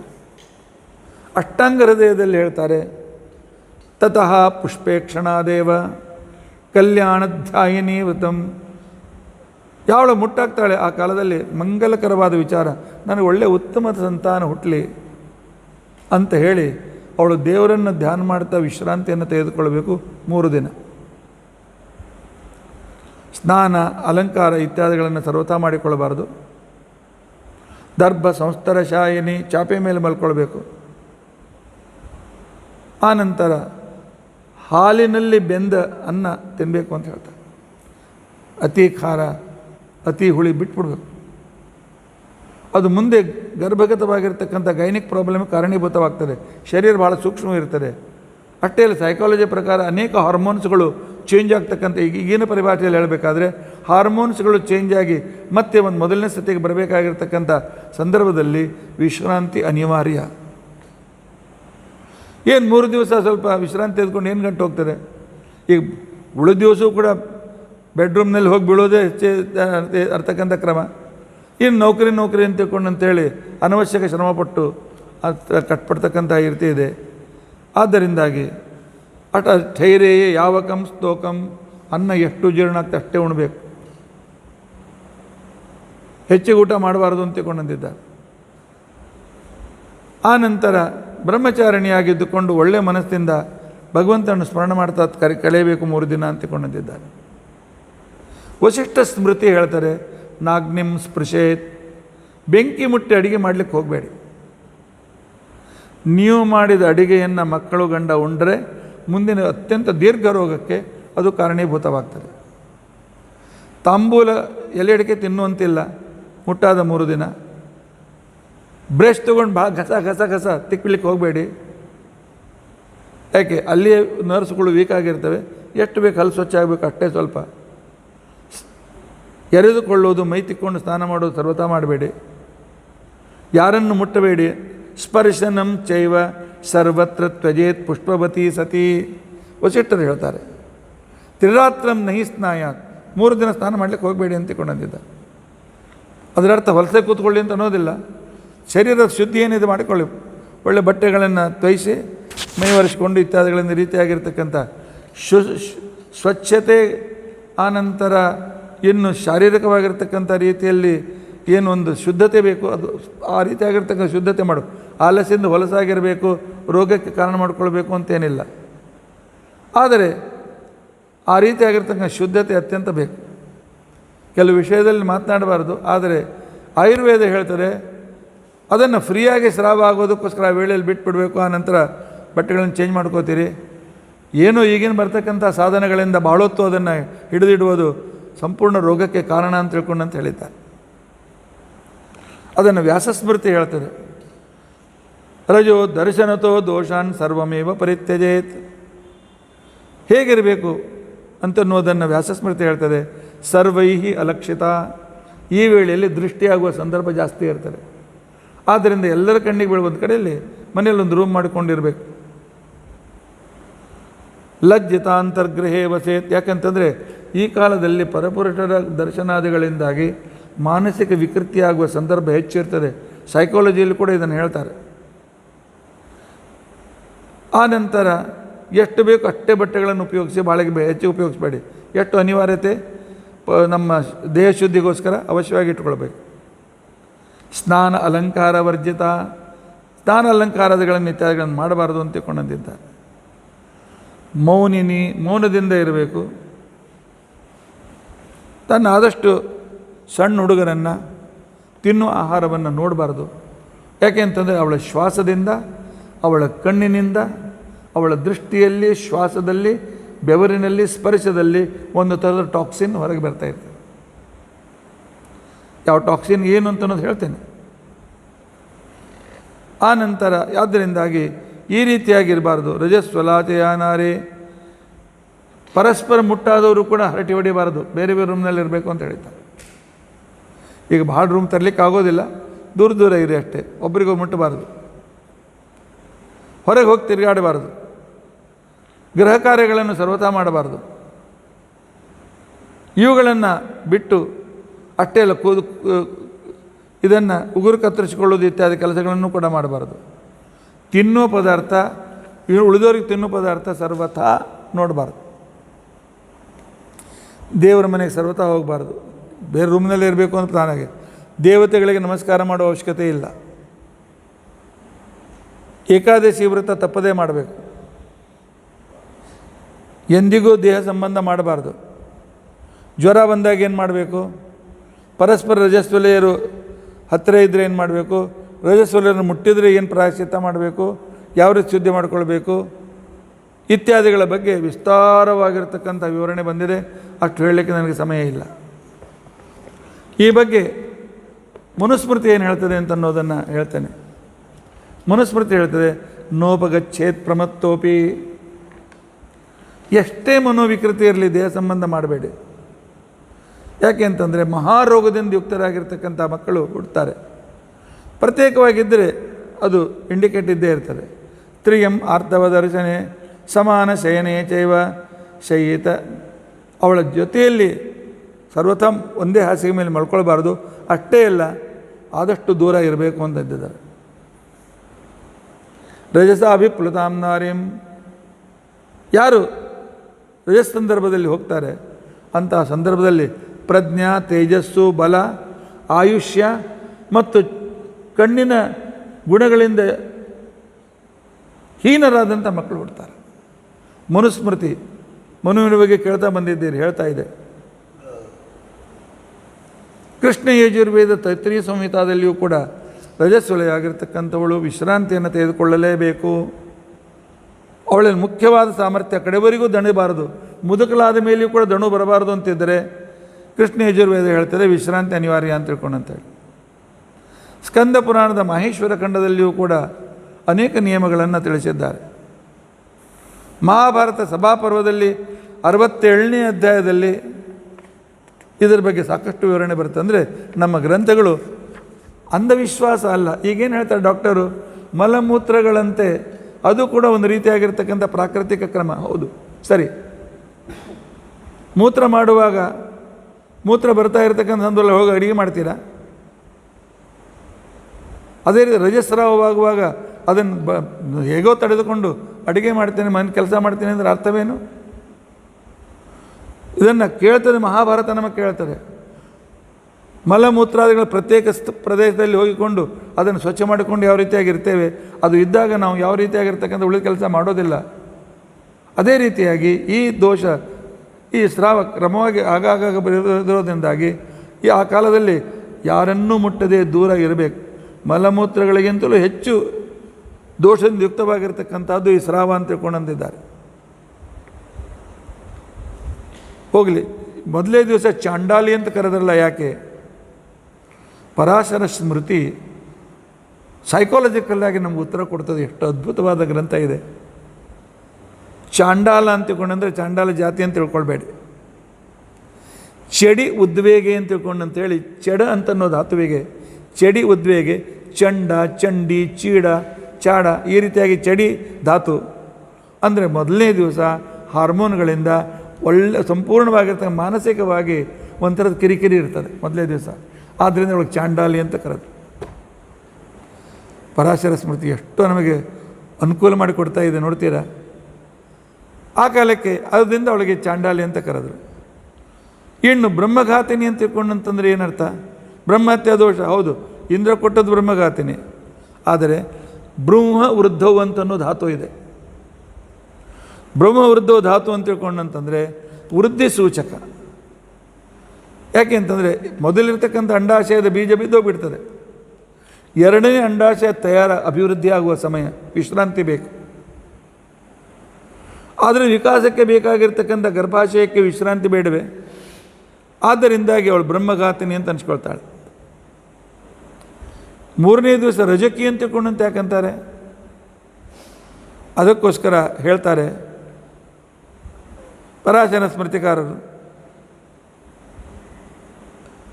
ರಜ ಅಂತ ತಿಳ್ಕೊಂಡಂತಂದರೆ ಹೊಲಸು, ರಜ ಅಂದರೆ ಪಾಪ, ರಜ ಅಂದರೆ ಹೊಲಸು ಅಂತ ಅರ್ಥ.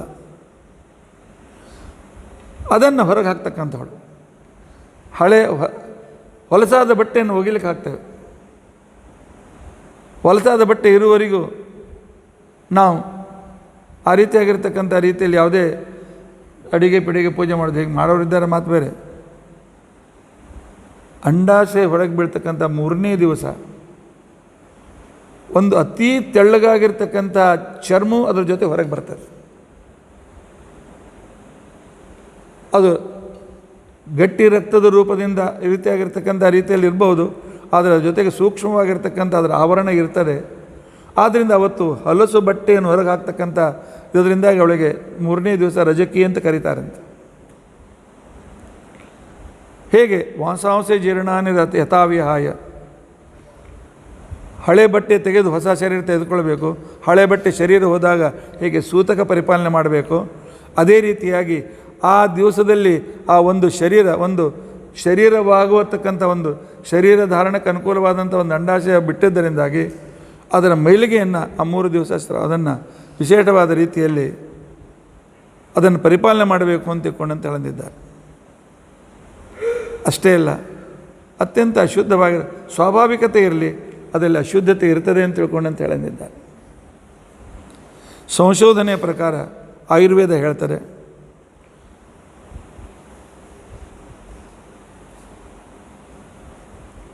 ರಜಸ್ವಲೆಯಾಗಿರ್ತಕ್ಕಂಥವಳು ಮನೆ ಕೆಲಸ, ದೇವಪೂಜೆ ಇತ್ಯಾದಿಗಳನ್ನೆಲ್ಲ ಮಾಡಿದರೆ ಇದು ಸರ್ವಥಾ ಎಲ್ಲರಿಗೂ ಅನಾನುಕೂಲತೆ ಅಂತ ಇದ್ದಿದ್ದಾರೆ. ಆಯುರ್ವೇದದ ವನಸ್ಪತಿ ವಿಭಾಗದಲ್ಲಿ ವಿವರಣೆಯನ್ನು ಮಾಡ್ತಾರೆ. ಅವಳ ರಜಸ್ವಲೆಯ ಸ್ಪರ್ಶ ಆದರೆ, ಅವಳ ಬೆವರಿನ ಸ್ಪರ್ಶ ಆದರೆ, ಅವಳ ಶ್ವಾಸೋಚ್ಛ್ವಾಸವಾಗಿದ್ದರೆ, ಪಶುಗಳು ಪಕ್ಷಿಗಳು ಇವಳು ಸ್ನಾನ ಮಾಡಿದರೆ ಆ ಸ್ನಾನದಲ್ಲಿ ಇವಳು ಹರಿದು ಹೋಗಿರ್ತಕ್ಕಂಥ ಇವಳ ಬೆವರು, ಆ ನೀರು ಇತ್ಯಾದಿಗಳಿಂದಾಗಿ ಪಶು ಪಕ್ಷಿಗಳು ವನಸ್ಪತಿಗಳು ನಾಶವಾಗ್ತವೆ. ಆ ನೀರು ಹೋಗಿ ಮತ್ತೆ ಎಲ್ಲೋ ಭೂಮಿಯಲ್ಲಿರ್ತಕ್ಕಂಥದ್ದು ಆ ಭೂಮಿಯಲ್ಲಿ ದೋಷ ಹಾಗೆ ಉಳಿತದೆ. ಇದನ್ನು ವನಸ್ಪತಿ ವಿಭಾಗದಲ್ಲಿ ಹೇಳ್ತಾರೆ. ಅಷ್ಟೇ ಅಲ್ಲ, ರಜಸ್ವಲೆಯವರು ಮಾಡಿರ್ತಕ್ಕಂಥ ಇದು ಡಾಕ್ಟರ್ಗಳು ಮಾಡಿರ್ತಕ್ಕಂಥ ಪ್ರಯೋಗ, ಅದರ ವಿವರಣೆ ಕೊಡ್ತಾ ಇದ್ದೇನೆ. ಅಲ್ಲಿ ಇದರಲ್ಲಿ ರಜಸ್ವಲೆಯ ಮಾಡಿರ್ತಕ್ಕಂಥಲ್ಲಿ ಒಂದು ದೋಷ ಟಾಕ್ಸಿನ್ ಸೇರಿರ್ತದೆ.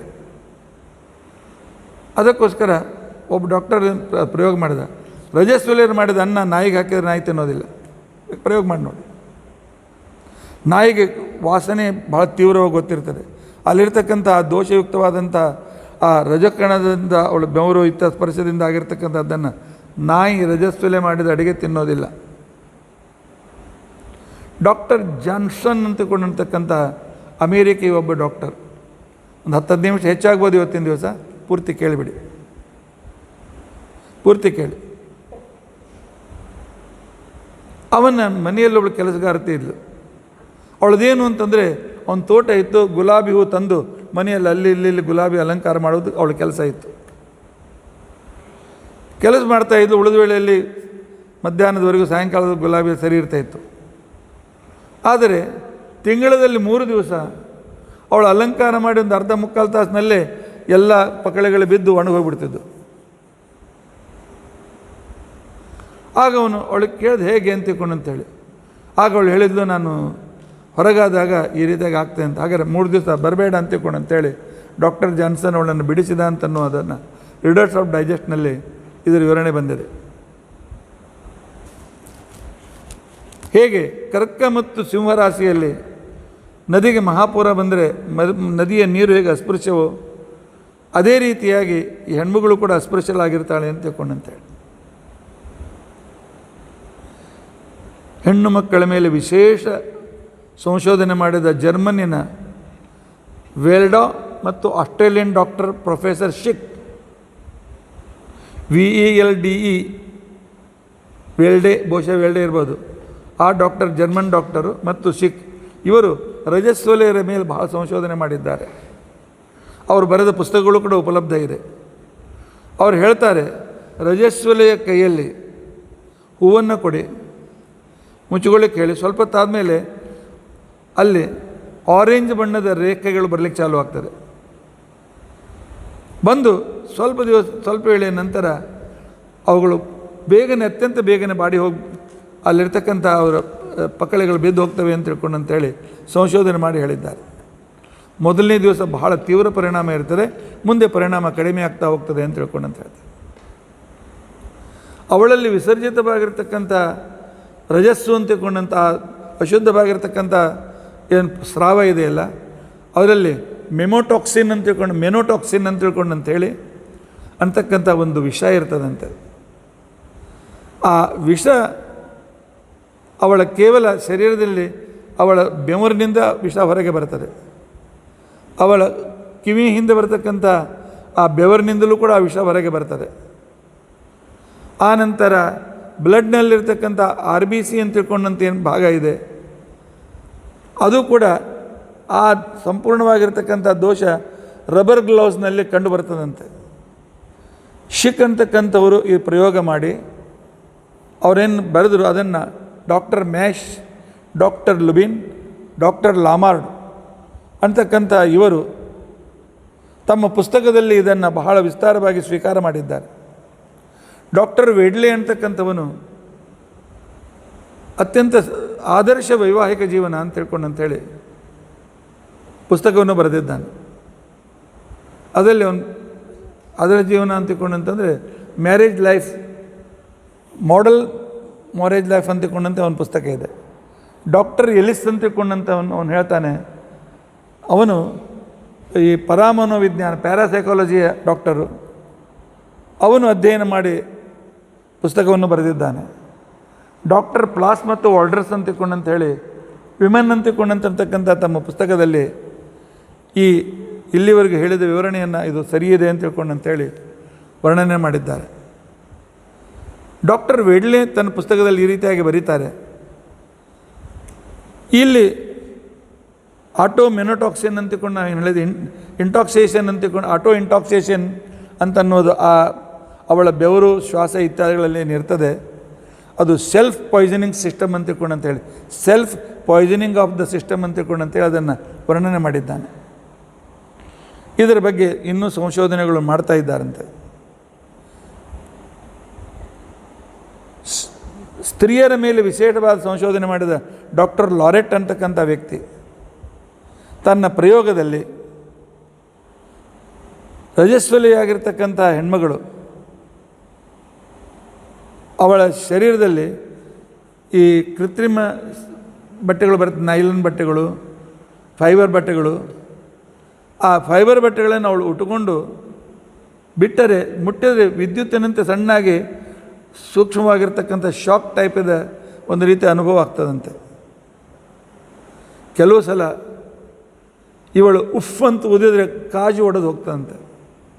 ತೀವ್ರತೆ ಇದ್ದಿರ್ತಕ್ಕಂಥ ಹೆಣ್ಮಕ್ಕಳಲ್ಲಿ ಎಷ್ಟೋ ಸಲ ರಜಸ್ವಲ ಹಾಕಿರ್ತಕ್ಕಂಥ ಗಡಿಯಾರ ಅವರ ರಜಸ್ವಲ ಇರ್ತಕ್ಕಂಥ ಆಕ್ಸಿಜನ್ನ ಹೆಚ್ಚಳತೆ ಮೇಲೆ ಗಡಿಯಾರ ಬಂದಾಗ್ತದಂತೆ. ಡಾಕ್ಟರ್ ಎಲಿಸ್ ಹೇಳ್ತಾನೆ, ಇಂತಹ ಇವರ ಸ್ರಾವವನ್ನು ತೆಗೆದುಕೊಂಡು ಅದರಿಂದ ಬ್ಲ್ಯಾಕ್ ಮ್ಯಾಜಿಕ್ ಮಾಡಿ ಜನರ ಮೇಲೆ ದುಷ್ಪ್ರಯೋಗವನ್ನು ಮಾಡ್ತಕ್ಕಂಥ ಕ್ರಮವನ್ನು ಕೂಡ ಅದನ್ನು ವಿಶೇಷವಾಗಿ ಬಂಗಾಳದಲ್ಲಿ ಒಂದು ಪ್ರಯೋಗ ಮಾಡಿ ಅದರಿಂದ ಅದಕ್ಕೋಸ್ಕರ ಅದು ಆ ರೀತಿಯಾಗಿ ಸ್ನಾನಾದಿಗಳಿಂದ ಹೊರಗೆ ಹಾಕಬಾರ್ದು ಅಂತಕೊಂಡಂತ ಅನ್ನೋದು ಹೇಳ್ತಾನೆ. ಹೆಚ್ಚಿನ ಶುಗರ್ ಫ್ಯಾಕ್ಟ್ರಿಯಲ್ಲಿ ಜರ್ಮನ್ದಲ್ಲಿ, ಭಾರತದಲ್ಲಿ ಕೆಲವು ಫ್ಯಾಕ್ಟ್ರಿಯಲ್ಲಿ ಮುಟ್ಟಾದಾಗ ಹೆಣ್ಮಕ್ಕಳಿಗೆ 3 ದಿವಸ ಬರಬೇಡಿ ಅಂತ ತಿಳ್ಕೊಂಡಂತೆ ಅವ್ರು ನಿಷೇಧ ಮಾಡ್ತಾರೆ. ಯಾಕೆಂದರೆ ಅವಳಿಂದ ಸ್ಪರ್ಶದಿಂದ ಸಕ್ಕರೆ ಬೇಗನೆ ಕಪ್ಪಾಗ್ತದಂತೆ. ಡಾಕ್ಟರ್ ಎಡ್ಲರ್ ಎಲ್ಲ ಥರದ ವಿಷವನ್ನು ದೇವರು ಮಾಡಿದ ಉಪಕಾರ ಅವನು ಹೇಳ್ತಾನೆ, ಶರೀರದಲ್ಲಿರ್ತಕ್ಕಂಥ ಟಾಕ್ಸಿನ್ ಹೊರಗೆ ಆಗ್ತದೆ. ಹೆಣ್ಣು ಮಕ್ಕಳಿಗೆ ನಾವು ನಮ್ಮ ಹತ್ರ ಬಂದಾಗ ಮೊದಲೇ ಪ್ರಶ್ನೆ ಕೇಳ್ತೇವೆ, ನಿಮ್ಮ ಮಾಸಿಕ ಧರ್ಮ ನಾರ್ಮಲ್ ಇದೆ ಇಲ್ಲೋ ಅಂತ ತಿಳ್ಕೊಂಡು ಅಂತೇಳಿ. ನಾರ್ಮಲ್ ಇದ್ದರೆ ನಾವು ಹೇಳ್ತೇವೆ ನಿಮಗೇನು ದೊಡ್ಡ ರೋಗ ಆಗೋದಿಲ್ಲ. ಯಾವಾಗ ನಾರ್ಮಲ್ಸಿ ಕೆಟ್ಟು ಬಿಡ್ತದೆ ಆಗ ಅನೇಕ ರೋಗಗಳು ಪ್ರಾರಂಭವಾಗ್ತವೆ. Doctor O.W. ಸ್ಮಿತ್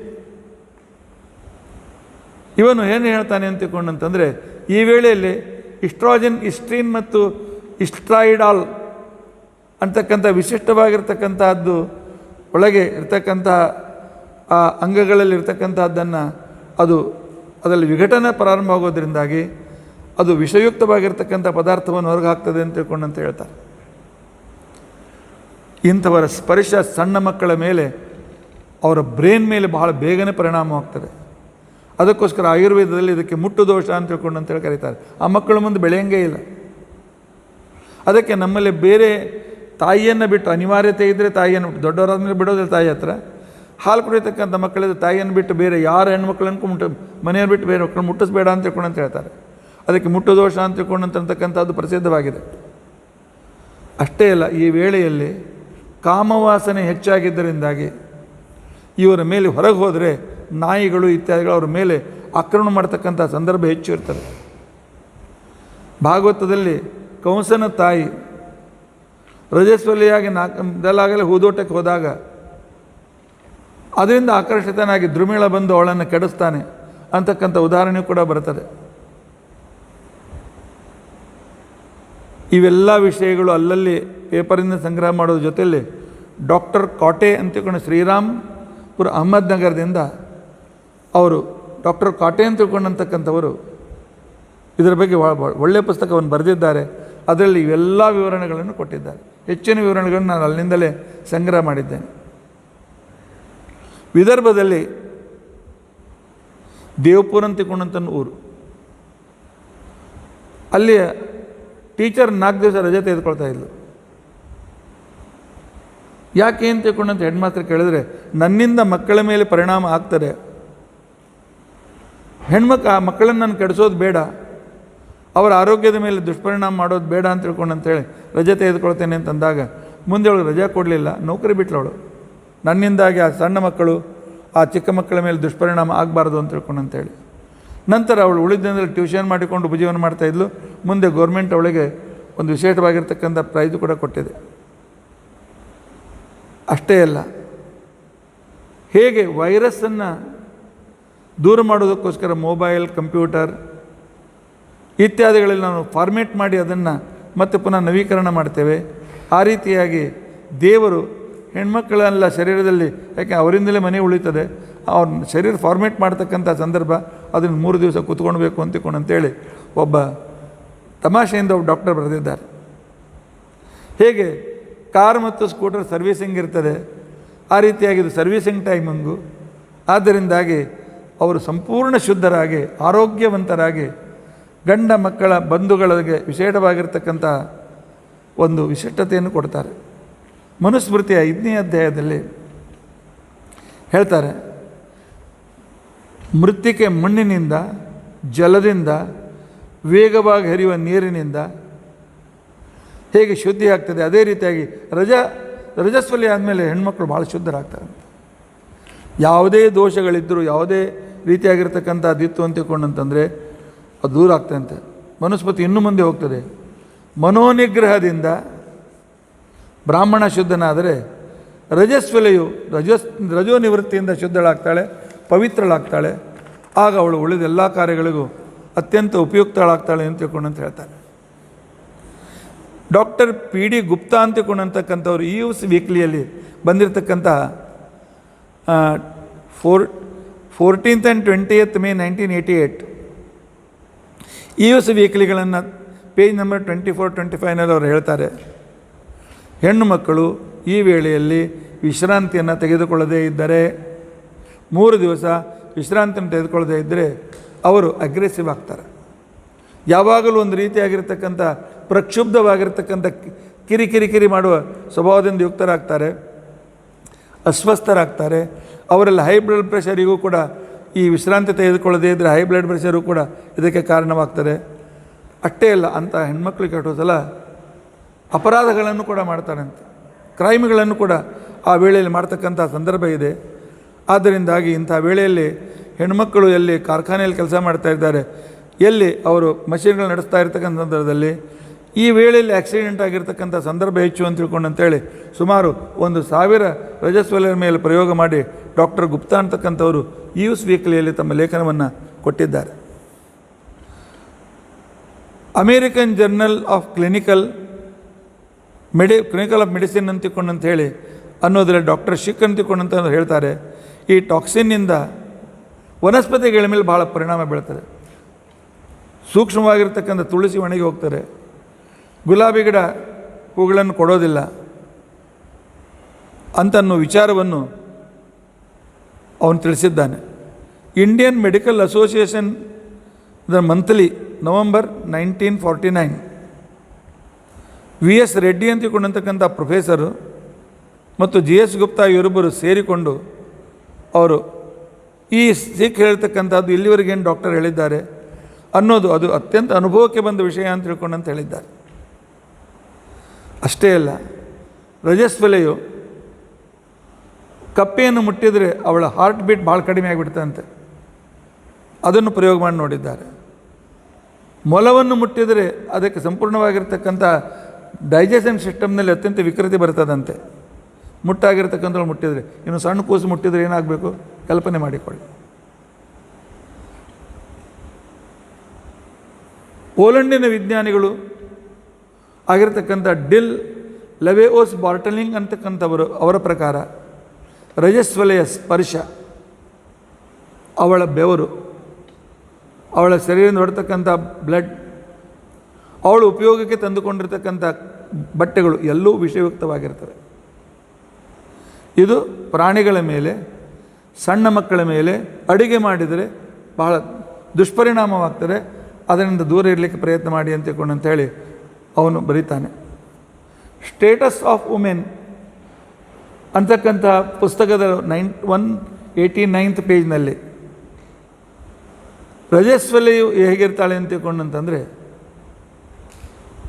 ಮಣ್ಣಿನ ಗಡಿಗೆ ಅಂತ ಇರ್ತಾಳಂತೆ. ಉದಾಹರಣೆ ಕೊಟ್ಟಿದ್ದಾನೆ, ಹೇಗೆ ಮಣ್ಣಿನ ಗಡಿಗೆ ಒಡೆದು ಹೋದ್ಮೇಲೆ ಮತ್ತೆ ಎಷ್ಟು ಫೆವಿಕಾಲ್ ಅಂಟಿಸಿದ್ರೂ ಕೂಡ ಅದು ಗಟ್ಟಿಯಾಗಿ ಉಳಿಯೋದಿಲ್ಲ, ಹಾಗೆ ರಜಸ್ವಲೆಯ ಸ್ತ್ರೀ ಒಮ್ಮೆ ಈ ತನ್ನ ತಪ್ಪಿನಿಂದ ಅನೇಕ ರೋಗಕ್ಕೆ ಒಳಗಾದರೆ, ಗೈನಿಕ್ ದೋಷಗಳು ಬಂದರೆ ಪೂರ್ತಿ ಜೀವನ ಅವಳದನ್ನು ಅನುಭವಿಸಬೇಕಾಗ್ತದೆ ಅಂತ ತಿಳ್ಕೊಂಡಂತೇಳಿ ಅವಳು ಸ್ಟೇಟಸ್ ಆಫ್ ವುಮೆನ್ ಅಂತ ಅನ್ನೋ ಪತ್ರಿಕೆಯಲ್ಲಿ 189th ಪೇಜ್ನಲ್ಲಿ ಈ ರೀತಿಯಾಗಿ ಬರೆದಿದ್ದಾರೆ. ಅವ್ರು ಹೇಳ್ತಾರೆ, ಪಾಶ್ಚಾತ್ಯರ ಜೀವನ ಶಕ್ತಿ ಶೈಲಿ ಭೋಗ ಪ್ರಧಾನ, ಅದಕ್ಕೋಸ್ಕರ ಆ ಡಾಕ್ಟರ್ಸ್ ಆ ರೀತಿಯಾಗಿ ಕಲಿತ ಡಾಕ್ಟರ್ಸ್ ಇದೇನು ನ್ಯಾಚುರಲ್ ಅಂತ ತಿಳ್ಕೊಂಡಂತಾರೆ, ಆದರೆ ಇದು ನ್ಯಾಚುರಲ್ ಅಲ್ಲ, ಉಳಿದ ನ್ಯಾಚುರಲ್ಗೆ ಸ್ವಲ್ಪ ಬೇರೆ ಇದೆ ಅಂತ ತಿಳ್ಕೊಂಡಂತ ಹೇಳ್ತಾರೆ. ಇಲ್ಲ, ಮತ್ತು ಅವರು ಸುಶಿಕ್ಷಿತರು ಹೇಗೆ ಹೇಳ್ತಾರೆ ಅಂತಂದರೆ, IAS ಆಫೀಸರು ಸಿಗರೆಟ್ ಪ್ಯಾಕ್ ಮೇಲೆ ಬರೆದಿರ್ತಾರಲ್ಲ, ಇಂಜೂರಿಯಸ್ ಟು ಯುವರ್ ಹೆಲ್ತ್, ಅದನ್ನು ನೋಡಿ ಕೂಡ ಸಿಗರೇಟ್ ಸೇರ್ತಾ ಇರ್ತಾರೆ. ಆ ರೀತಿಯಾಗಿ ಇವರು ಕೂಡ ಈ ರೀತಿಯಾಗಿರ್ತಕ್ಕಂಥ ತಪ್ಪು ಮಾಡ್ತಾರೆ, ಮಾಡಬಾರ್ದು. ಈ ನಿಯಮಗಳನ್ನು, ಸ್ವಾಸ್ಥ್ಯದ ನಿಯಮಗಳನ್ನು ಅವರು ಆ ಕಾಲದಲ್ಲಿ ಪರಿಪಾಲನೆ ಮಾಡದೇ ಇದ್ದರೆ ಅಂಥವರ ಬಗ್ಗೆ ಒಬ್ಬ ಸೈಕಾಲಜಿಸ್ಟ್ ಬರೀತಾನೆ, ತಮ್ಮ ಸೆಲ್ಫ್ ಕನ್ಫ್ಯೂಸ್ಡ್ ಆಗಿರ್ತಾರೆ, ಅಗ್ರೆಸಿವ್ ಆಗಿರ್ತಾರೆ, ನಾನ್ ಕೋಆಪರೇಟಿವ್ ಆಗಿರ್ತಾರೆ ಹೆಣ್ಮಕ್ಕಳು.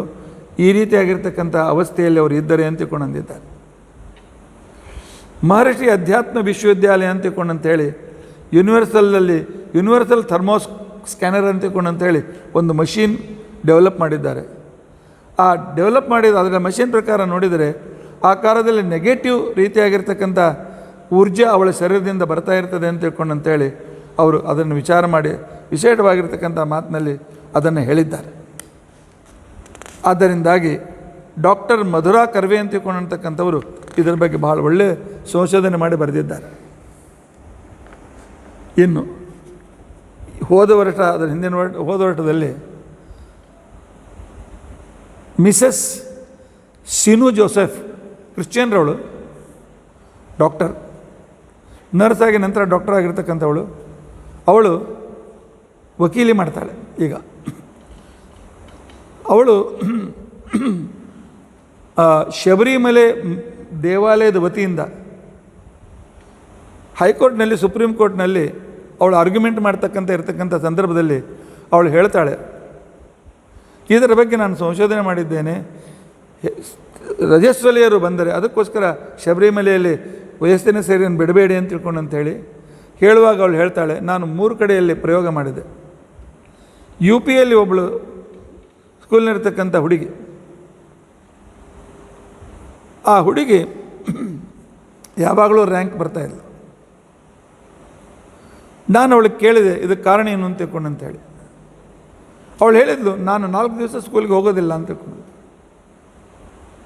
ಆಗ ನಾನು ಫ್ರೆಶ್ ಆಗಿ ಬರ್ತೇನೆ, ನನಗೆ ಅರೆ ವಿಶ್ರಾಂತಿ, ನಮ್ಮ ಮನೆಯಲ್ಲಿ ಭಾಳ ವಿಶ್ರಾಂತಿಯನ್ನು ಕೊಡ್ತಾರೆ, ನನಗೆಲ್ಲೂ ಹೊರಗಿನ ರೂಪದಲ್ಲಿ ಬಿಡೋದಿಲ್ಲ.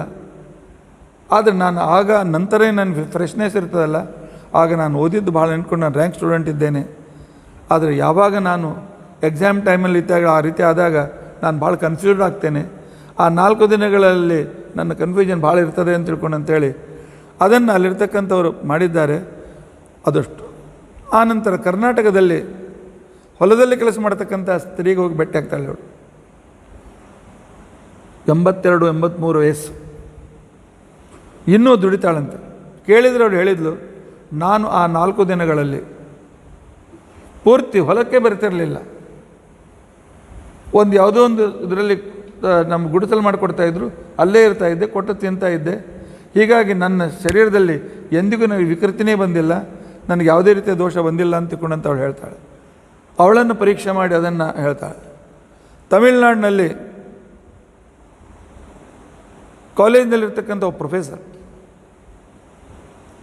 ಆ ಪ್ರೊಫೆಸರಿನ ಸಕ್ಸಸ್ ಕೇಳಿದರೆ ಅವಳು ಹೇಳ್ತಾಳೆ, ರಜಸ್ವಲಿ ಆದಾಗ ನಾನು ನಮ್ಮ ಮನೆ ಹತ್ತಿರ ಹೊಲದಲ್ಲಿ ಒಂದು ಗುಡಿಸಲಿನ ಹೋಗಿ ಕೂತ್ಕೊಳ್ತೇನೆ, ಇಲ್ಲ ಗೋಶಾಲೆ, ಆಗ ಒಂದು ಗೋಶಾಲೆ ಖಾಲಿ ಮಾಡಲಿಕ್ಕೆ ಹೇಳಿ ಅಲ್ಲೂ ಕೂತ್ಕೊಳ್ತೇನೆ.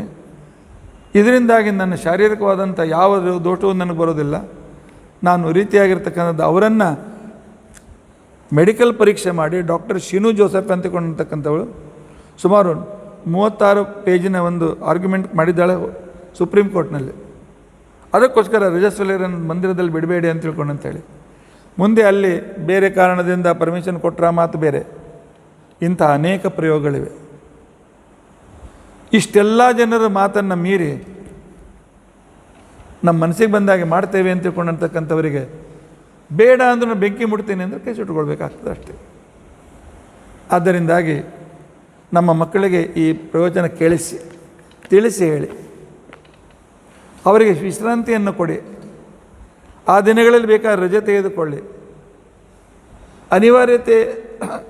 ಅನಿವಾರ್ಯತೆ ಅಂತಲೂ ಶಬ್ದನ ನಾನು ಹೇಳೋಕೋದಿಲ್ಲ, ಅದು ಅವರವ್ರಿಗೆ ಸಂಬಂಧಿಸಿರ್ತಕ್ಕಂಥದ್ದು. ಆದರೆ ನಮ್ಮ ಶಾಸ್ತ್ರ ವೇದವ್ಯಾಸರು ಹೇಳಿದ್ದಾರೆ, ಸ್ಮೃತಿಕಾರ ಹೇಳಿದ್ದಾರೆ, ಮನು ಹೇಳ್ತಾನೆ.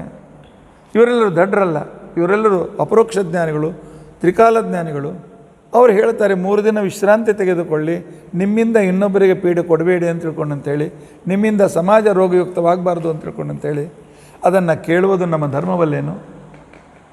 ಆದ್ದರಿಂದಾಗಿ ಅದನ್ನು ಕೇಳೋಣ, ಶಾಸ್ತ್ರ ಹೇಳಿದ ನಿಯಮಗಳನ್ನು ಪರಿಪಾಲಿಸೋಣ. ಅದಕ್ಕೋಸ್ಕರ ನಮ್ಮ ಶಾಸ್ತ್ರದಲ್ಲಿ ಹೇಳಿದ್ದು 100% ವೈಜ್ಞಾನಿಕವಾಗಿದೆ.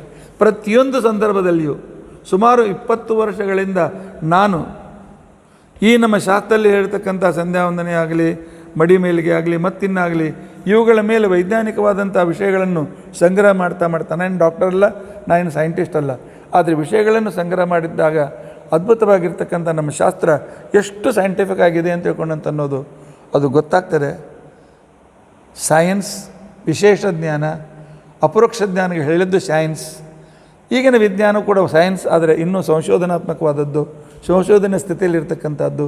ಶಾಸ್ತ್ರವನ್ನು ಹೇಳಿದ್ದನ್ನು, ಅನುಭವಗಳು ಹೇಳಿದ್ದನ್ನು ಮಾತನ್ನು ಕೇಳಿ ನಮ್ಮ ಹಿಂದಿನ ಪೂರ್ವ ಹೆಣ್ಮಕ್ಕಳು ಹೇಗೆ ತರೋತಾಜಾ ಇರ್ತಿದ್ರು ಅವರಿಂದ ನಾವು ಕಲಿಯೋಣ, ಈ ನಿಯಮಗಳನ್ನು ಪರಿಪಾಲಿಸೋಣ, ದೇವರ ಅನುಗ್ರಹವನ್ನು ಪಡೆಯೋಣ. ಶ್ರೀಕೃಷ್ಣಾರ್ಪಣಮಸ್ತು.